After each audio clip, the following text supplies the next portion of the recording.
ಸರ್ವ ಸೃಷ್ಟಿಕರ್ತನು ಸರ್ವೋನ್ನತನೂ ಆಗಿರುವ ಯೇಸುಸ್ವಾಮಿಯವರ ಮಹಿಮೇಳ ನಾಮಕ್ಕೆ ಸ್ತೋತ್ರವಾಗಲಿ. ಕ್ರಿಸ್ತನಲ್ಲಿ ನನ್ನ ಪ್ರೀತಿಯ ದೇವರ ಮಕ್ಕಳೇ, ನಿಮ್ಮೆಲ್ಲರಿಗೂ ಕೂಡ ಯೇಸುಸ್ವಾಮಿಯವರ ಸರ್ವಶ್ರೇಷ್ಠವಾದ ನಾಮದಲ್ಲಿ ನನ್ನ ಹೃದಯಪೂರ್ವಕವಾದ ವಂದನೆಗಳನ್ನು ನಾನು ತಿಳಿಯಪಡಿಸುವನಾಗಿದ್ದೇನೆ. ಪ್ರಿಯರೇ, ಈ ಒಂದು ಸಂದೇಶದಲ್ಲಿ ನಾವು ಯೇಸುಸ್ವಾಮಿಯವರ ದೈವತ್ವದ ಕುರಿತಾಗಿ ಅನೇಕರಿಗೆ ಇರುವ ಒಂದು ಪ್ರಶ್ನೆಗೆ ನಾವು ಉತ್ತರವನ್ನ ಕಂಡುಕೊಳ್ಳುವಂತಹ ಪ್ರಯತ್ನವನ್ನ ನಾವು ಈ ವಿಡಿಯೋದಲ್ಲಿ ಮಾಡೋಣ. ಪ್ರಿಯರೇ, ಪ್ರಶ್ನೆ ಏನಪ್ಪಾ ಅಂದ್ರೆ, ಯೇಸು ಕ್ರಿಸ್ತನು ಹುಟ್ಟಿ 2000 ವರ್ಷಗಳಾಗಿವೆ. ಯೇಸು ಕ್ರಿಸ್ತನು ಹುಟ್ಟುವುದಕ್ಕೆ ಮೊದಲೇ ಕೋಟ್ಯಾನುಕೋಟಿ ವರ್ಷಗಳಿಂದ ಈ ಭೂಮಿ, ಆಕಾಶ, ಈ ಸೃಷ್ಟಿ ಎಲ್ಲವೂ ಕೂಡ ಇದೆ. ಸೃಷ್ಟಿಯೇ ಮೊದಲು, ಅನಂತರ ಯೇಸು ಕ್ರಿಸ್ತನು ಹುಟ್ಟಿದ್ದು. ಹೀಗಿರುವಾಗ ನೀವು ಹೇಗೆ ಹೇಳ್ತೀರಾ ಯೇಸು ಕ್ರಿಸ್ತನು ದೇವರು, ಸೃಷ್ಟಿಕರ್ತನು ಅಂತ? ಇದು ಅನೇಕರಿಗೆ ಇಂದು ಇರುವಂತಹ ಒಂದು ಪ್ರಶ್ನೆಯಾಗಿದೆ. ಪ್ರಿಯರೇ, ಈ ಒಂದು ಪ್ರಶ್ನೆಗೆ ನಾವು ದೇವರು ನಮಗೆ ಕೊಟ್ಟಿರುವ ದೈವ ಗ್ರಂಥವಾದ ಸತ್ಯವೇದದ ಮೂಲಕವಾಗಿಯೇ ಉತ್ತರವನ್ನ ನಾವು ತಿಳಿಯೋಣ. ಕೆಲವೊಂದು ವಾಕ್ಯಗಳನ್ನು ನಾವು ಗಮನಿಸೋಣ.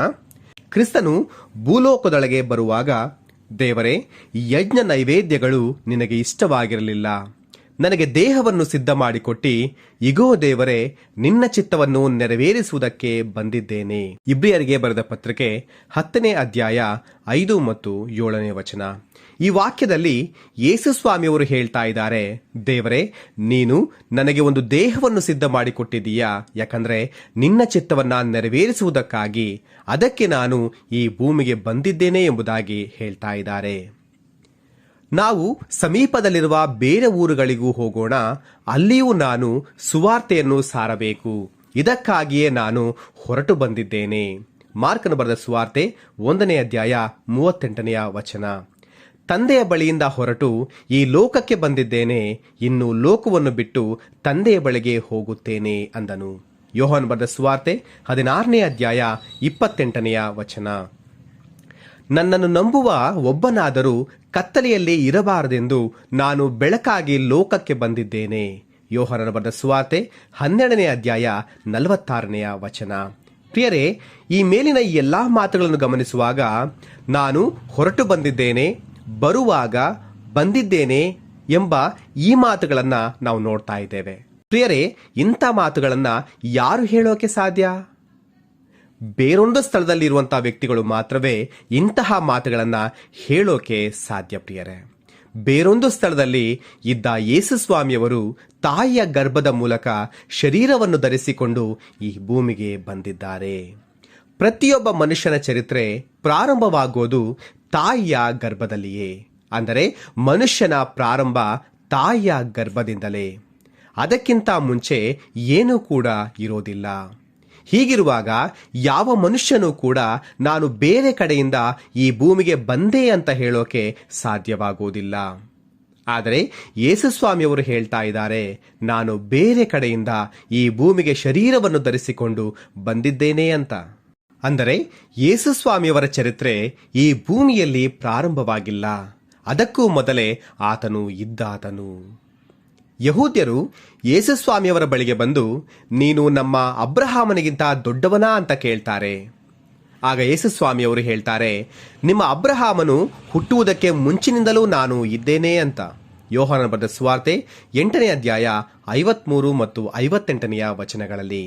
ಆಗ ಯಹೂದ್ಯರು ಯೇಸುಸ್ವಾಮಿಯವರ ಮಾತನ್ನು ಅರ್ಥ ಮಾಡಿಕೊಳ್ಳದೆ, ನಿನಗಿನ್ನೂ 50 ವರ್ಷ ಕೂಡ ಆಗಿಲ್ಲ, 2000 ವರ್ಷಗಳ ಹಿಂದೆ ಬದುಕಿದ್ದ ಅಬ್ರಹಾಮನಿಗಿಂತ ಮುಂಚೆ ಇರಲು ಹೇಗೆ ಸಾಧ್ಯ ಎಂಬುದಾಗಿ ಅವರು ಕೇಳ್ತಾರೆ. ಪ್ರಿಯರೇ, ಇವರು ಮಾತಾಡುವ ಈ ಸಮಯಕ್ಕೆ ಅಬ್ರಹಾಮನು ಜೀವಿಸಿ 2000 ವರ್ಷಗಳಾಗಿತ್ತು. ಅಂದ್ರೆ ಯೇಸುಸ್ವಾಮಿಯವರು 2000 ವರ್ಷಗಳ ಮುಂಚೆಯೂ ಕೂಡ ಇದ್ರು. ಪ್ರಿಯರೇ, ಮನುಷ್ಯನಾಗಿ ಅಲ್ಲ, ದೇವರಾಗಿ ಆತನಿದ್ದನು. ಅದನ್ನೇ ಯೇಸುಸ್ವಾಮಿಯವರು ಇಲ್ಲಿ ಹೇಳ್ತಾ ಇದ್ದಾರೆ. ಆದರೆ ಯಹೂದ್ಯರು ಮಾತ್ರ ಈ ವಿಷಯವನ್ನ ಅರ್ಥ ಮಾಡಿಕೊಳ್ಳಲು ವಿಫಲರಾಗ್ತಾ ಇದ್ದಾರೆ. ಇವತ್ತು ಜಗತ್ತು ಕೂಡ ಅಂದಿನ ಯಹೂದ್ಯರ ಹಾಗೆ ಯೇಸುಸ್ವಾಮಿಯವರು ಈ ಸೃಷ್ಟಿಗೂ ಮೊದಲೇ ಇದ್ದವರು, ಆತನು ದೇವರಾಗಿದ್ದವನು ಎಂಬ ವಿಷಯವನ್ನ ಗ್ರಹಿಸುವುದರಲ್ಲಿ ವಿಫಲರಾಗಿದ್ದಾರೆ. ಒಮ್ಮೆ ನೀವು ನಿಮ್ಮ ಮನೋನೇತ್ರಗಳನ್ನು ತೆರೆದು ನೋಡಿ, ಆಗ ನಿಮಗೆ ಸತ್ಯದ ದರ್ಶನ ಅನ್ನೋದು ಆಗುತ್ತೆ. ಪ್ರಿಯರೇ, ಇಷ್ಟೊತ್ತು ನಾವು ಯೇಸುಸ್ವಾಮಿಯವರು ಬೇರೆ ಕಡೆಯಿಂದ ಬಂದವರು ಅಂತ ನೋಡಿದ್ವಿ. ಇಷ್ಟಕ್ಕೂ ಯೇಸುಸ್ವಾಮಿಯವರು ಎಲ್ಲಿಂದ ಬಂದವರು? ಯೇಸುಸ್ವಾಮಿಯವರು ಈ ಭೂಮಿಗೆ ಬರುವುದಕ್ಕೆ ಮುಂಚೆ ಎಲ್ಲಿ ಇದ್ರು? ಈ ಒಂದು ಪ್ರಶ್ನೆಗೆ ಉತ್ತರವನ್ನ ತಿಳಿಯೋಣ ಪ್ರಿಯರೇ. ಕೆಲವೊಂದು ವಾಕ್ಯಗಳನ್ನು ಗಮನಿಸೋಣ. ಆದಿಯಲ್ಲಿ ವಾಕ್ಯವಿತ್ತು, ಆ ವಾಕ್ಯವು ದೇವರ ಬಳಿಯಲ್ಲಿತ್ತು, ಆ ವಾಕ್ಯವು ದೇವರಾಗಿತ್ತು, ಆ ವಾಕ್ಯವೆಂಬುವನು ಆದಿಯಲ್ಲಿ ದೇವರ ಬಳಿಯಲ್ಲಿದ್ದನು. ಯೋಹಾನನ ಬರೆದ ಸುವಾರ್ತೆ 1ನೇ ಅಧ್ಯಾಯ 1 ಮತ್ತು 2 ವಚನಗಳು. ಪ್ರಿಯರೇ, ಯೇಸುಸ್ವಾಮಿಯವರಿಗೆ ಇರುವ ಒಂದು ಹೆಸರು ವಾಕ್ಯ ಎನ್ನುವಂಥದ್ದು. ಪ್ರಕಟಣೆ ಗ್ರಂಥ 19ನೇ ಅಧ್ಯಾಯ 13ನೇ ವಾಕ್ಯದ ಪ್ರಕಾರ ಮೇಲಿನ ವಾಕ್ಯದಲ್ಲಿ ಆದಿಯಲ್ಲಿ ಎಂಬುದಾಗಿ ಬರೆಯಲ್ಪಟ್ಟಿದೆ. ಆದಿ ಅಂದ್ರೆ ಸೃಷ್ಟಿಯ ಪ್ರಾರಂಭದಲ್ಲಿ ಅಲ್ಲ ಪ್ರಿಯರೇ, ಅದಕ್ಕೂ ಮುಂಚೆ ಅನಾದಿಯಲ್ಲಿ ಯೇಸುಸ್ವಾಮಿಯವರು ದೇವರಾಗಿ ದೇವರ ಬಳಿಯಲ್ಲಿ ಅಂದರೆ ಪರಲೋಕದಲ್ಲಿ ಇದ್ದರು. ತಂದೆಯೇ, ಲೋಕ ಉಂಟಾಗುವುದಕ್ಕಿಂತ ಮುಂಚೆ ನಿನ್ನ ಬಳಿಯಲ್ಲಿ ನನಗಿದ್ದ ಮಹಿಮೆಯಿಂದಲೇ ನನ್ನನ್ನು ಮಹಿಮೆಪಡಿಸು. ತಂದೆಯೇ, ನೀನು ಯಾರನ್ನು ನನಗೆ ಕೊಟ್ಟಿಯೋ ಅವರು ನಾನಿರುವ ಸ್ಥಳದಲ್ಲಿ ನನ್ನ ಕೂಡ ಇದ್ದುಕೊಂಡು ಲೋಕವು ಹುಟ್ಟುವುದಕ್ಕಿಂತ ಮುಂಚೆಯೇ ನೀನು ನನ್ನನ್ನು ಪ್ರೀತಿಸಿ ನನಗೆ ಕೊಟ್ಟಿರುವ ಮಹಿಮೆಯನ್ನ ನೋಡಬೇಕೆಂದು ಇಚ್ಛಿಸುತ್ತೇನೆ. ಯೋಹಾನನ ಬರೆದ ಸುವಾರ್ತೆ 17ನೇ ಅಧ್ಯಾಯ 5 ಮತ್ತು 24ನೇ ವಚನಗಳಲ್ಲಿ. ಪ್ರಿಯರೇ, ಈ ವಾಕ್ಯಗಳನ್ನು ಒಮ್ಮೆ ಗಮನಿಸಿ. ಈ ಲೋಕ ಉಂಟಾಗುವುದಕ್ಕಿಂತ ಮುಂಚೆ ಯೇಸುಸ್ವಾಮಿಯವರು ತಂದೆಯ ಅಂದರೆ ದೇವರ ಬಳಿಯಲ್ಲಿ ಇದ್ದರು ಎಂದು ಈ ವಾಕ್ಯಗಳು ಸ್ಪಷ್ಟವಾಗಿ ಹೇಳ್ತಾ ಇವೆ. ಕರ್ತನೆ, ಆದಿಯಲ್ಲಿ ನೀನು ಭೂಮಿಗೆ ಅಸ್ತಿವಾರವನ್ನು ಹಾಕಿದೆ, ಗಗನಮಂಡಲವು ನಿನ್ನ ಕೈಕೆಲಸವಾಗಿದೆ. ಅವು ನಾಶವಾಗುವವು, ಆದರೆ ನೀನು ಶಾಶ್ವತವಾಗಿರುತ್ತಿ. ಅವೆಲ್ಲವೂ ವಸ್ತ್ರದಂತೆ ಹಳೆಯವಾಗುವವು, ಅವುಗಳನ್ನು ಮೇಲಂಗಿಯಂತೆಯೂ ವಸ್ತ್ರದಂತೆಯೂ ಮಡಿಸುತ್ತೆ ಮತ್ತು ಅವು ಮಾರ್ಪಡುವವು. ನೀನಾದರೂ ಏಕರೀತಿಯಾಗಿದ್ದಿ, ನಿನ್ನ ವರ್ಷಗಳು ಮುಗಿದು ಹೋಗುವುದಿಲ್ಲ ಎಂತಲೂ ಹೇಳುತ್ತಾನೆ. ಇಬ್ರಿಯರಿಗೆ ಬರೆದ ಪತ್ರಿಕೆ 1ನೇ ಅಧ್ಯಾಯ 10ರಿಂದ 12 ವಚನಗಳು. ಪ್ರಿಯರೇ, ಈ ಮೇಲಿನ ವಾಕ್ಯ ಭಾಗದಲ್ಲಿ ತಂದೆಯಾದ ದೇವರೇ ಯೇಸುಸ್ವಾಮಿಯವರ ಬಗ್ಗೆ ಈ ಮಾತುಗಳನ್ನು ಹೇಳ್ತಾ ಇದ್ದಾರೆ. ಆತನ ಮೂಲಕವಾಗಿ ಸಮಸ್ತವೂ ಉಂಟಾಯಿತು, ಅಂದರೆ ಯೇಸುಸ್ವಾಮಿಯವರ ಮೂಲಕವಾಗಿ ಸಮಸ್ತವೂ ಉಂಟಾಯಿತು. ಉಂಟಾಗಿರುವ ವಸ್ತುಗಳಲ್ಲಿ ಆತನಿಲ್ಲದೆ ಒಂದಾದರೂ ಕೂಡ ಉಂಟಾಗಲಿಲ್ಲ. ಯೋಹಾನನ ಬರೆದ ಸುವಾರ್ತೆ 1ನೇ ಅಧ್ಯಾಯ 3ನೇ ವಚನ. ಈ ಎಲ್ಲಾ ವಾಕ್ಯಗಳು ಯೇಸುಸ್ವಾಮಿಯವರ ಮೂಲಕವೇ ಸರ್ವ ಸೃಷ್ಟಿಯೂ ಉಂಟಾಯಿತು ಎಂದು ಹೇಳ್ತಾ ಇವೆ. ನಾನು ಆದಿಯೂ ಅಂತವೂ ವರ್ತಮಾನ ಭೂತ ಭವಿಷ್ಯತ್ ಕಾಲಗಳಲ್ಲಿರುವವನು ಸರ್ವಶಕ್ತನೂ ಆಗಿದ್ದೇನೆ ಎಂದು ದೇವರಾದ ಕರ್ತನು ಹೇಳುತ್ತಾನೆ. ಪ್ರಕಟಣೆ ಗ್ರಂಥ 1ನೇ ಅಧ್ಯಾಯ 8ನೇ ವಚನ. ನಾನು ಮೊದಲನೆಯವನು ಕಡೆಯವನು ಸದಾ ಜೀವಿಸುವವನೂ ಆಗಿದ್ದೇನೆ. ಪ್ರಕಟಣೆ ಗ್ರಂಥ 1ನೇ ಅಧ್ಯಾಯ 17ನೇ ವಚನ. ಪ್ರಿಯರೇ, ಈ ವಾಕ್ಯಗಳನ್ನು ಗಮನಿಸುವಾಗ ಯೇಸುಸ್ವಾಮಿಯವರೇ ಪ್ರಾರಂಭವೂ ಸಮಾಪ್ತಿಯೂ ಆಗಿದ್ದಾರೆ. ಆತನೇ ಪ್ರಾರಂಭ, ಆತನೇ ಅಂತ್ಯ ಎಂಬುವಂಥ ವಿಷಯವನ್ನ ಈ ಮಾತುಗಳು ಹೇಳ್ತಾ ಇದ್ದಾವೆ. ಪ್ರಿಯರೇ, ಒಬ್ಬ ವ್ಯಕ್ತಿ ಪ್ರಾರಂಭವೂ ಅಂತ್ಯವೂ ಆಗಲಿಕ್ಕೆ ಎಂದಿಗೂ ಕೂಡ ಸಾಧ್ಯವಿಲ್ಲ ಪ್ರಿಯರೇ. ಅದು ಸಾಧ್ಯವಾಗಿದ್ದರೆ ಒಂದು ವೇಳೆ ದೇವರಿಗೆ ಮಾತ್ರವೇ ಅದು ಸಾಧ್ಯವಾಗಿದೆ. ಪ್ರಿಯರೇ, ಯೇಸುಸ್ವಾಮಿಯವರು 2000 ವರ್ಷಗಳ ಮುಂಚೆ ಮನುಷ್ಯನಾಗಿ ಈ ಭೂಮಿಗೆ ಬರುವುದಕ್ಕೆ ಮೊದಲು ಪರಲೋಕದಲ್ಲಿ ದೇವರಾಗಿ ಸೃಷ್ಟಿಕರ್ತನಾದ ಸರ್ವಲೋಕಗಳ ಒಡೆಯನಾಗಿ ಇದ್ದವರು. 2000 ವರ್ಷಗಳ ಹಿಂದೆ ಸಕಲ ಮಾನವರ ಪಾಪಗಳನ್ನು ಪರಿಹರಿಸಲು ಮನುಷ್ಯನ ರೂಪವನ್ನು ಧರಿಸಿಕೊಂಡು ಈ ಭೂಮಿಗೆ ಬರ್ತಾರೆ.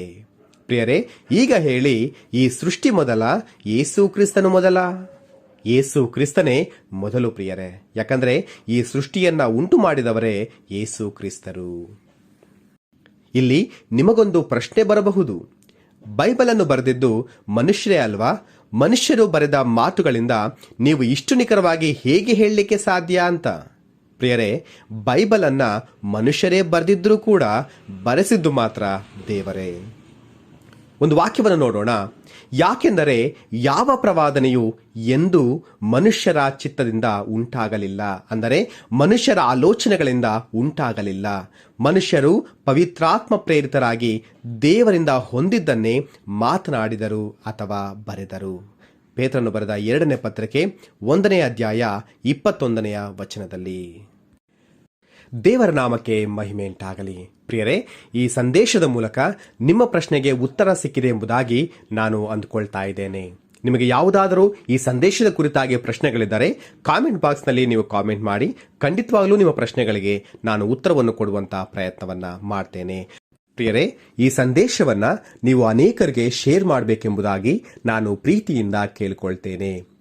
ಯೇಸು ಸ್ವಾಮಿಯವರ ದೈವತ್ವದ ಮಹತ್ವ ಅನೇಕರಿಗೆ ಅರ್ಥವಾಗುವ ಹಾಗೆ, ದೇವರ ವಾಕ್ಯದ ಶ್ರೇಷ್ಠತೆ ಅನೇಕರು ತಿಳಿದುಕೊಳ್ಳುವ ಹಾಗೆ ಈ ಸಂದೇಶಗಳನ್ನು ನೀವು ಶೇರ್ ಮಾಡಿ ಹಾಗೂ ದೇವರ ಸೇವೆಯಲ್ಲಿ ನೀವು ಪಾಲು ಹೊಂದಿಕೊಳ್ಳಬೇಕೆಂಬುದಾಗಿ ನಾನು ಪ್ರೀತಿಯಿಂದ ಕೇಳಿಕೊಳ್ತೇನೆ. ದೇವರು ನಿಮ್ಮೆಲ್ಲರನ್ನು ಕೂಡ ಆಶೀರ್ವದಿಸಲಿ. ಮುಂದಿನ ಸಂದೇಶದಲ್ಲಿ ಯೇಸುಸ್ವಾಮಿಯವರ ದೈವತ್ವದ ಕುರಿತಾಗಿ ಅನೇಕರಿಗೆ ಇರುವ ಮತ್ತೊಂದು ಪ್ರಶ್ನೆಗೆ ಉತ್ತರವನ್ನ ನಾನು ನಿಮ್ಮ ಮುಂದೆ ತೆಗೆದುಕೊಂಡು ಬರ್ತೇನೆ. ಪ್ರಿಯರೇ, ಅಲ್ಲಿಯವರೆಗೂ ದೇವರು ನಿಮ್ಮೆಲ್ಲರನ್ನು ಕೂಡ ಕಾಯ್ದು ಕಾಪಾಡಿ ಆಶೀರ್ವದಿಸಲಿ. ಎಲ್ಲರಿಗೂ ಶಾಲೋಮ್. Price the lord.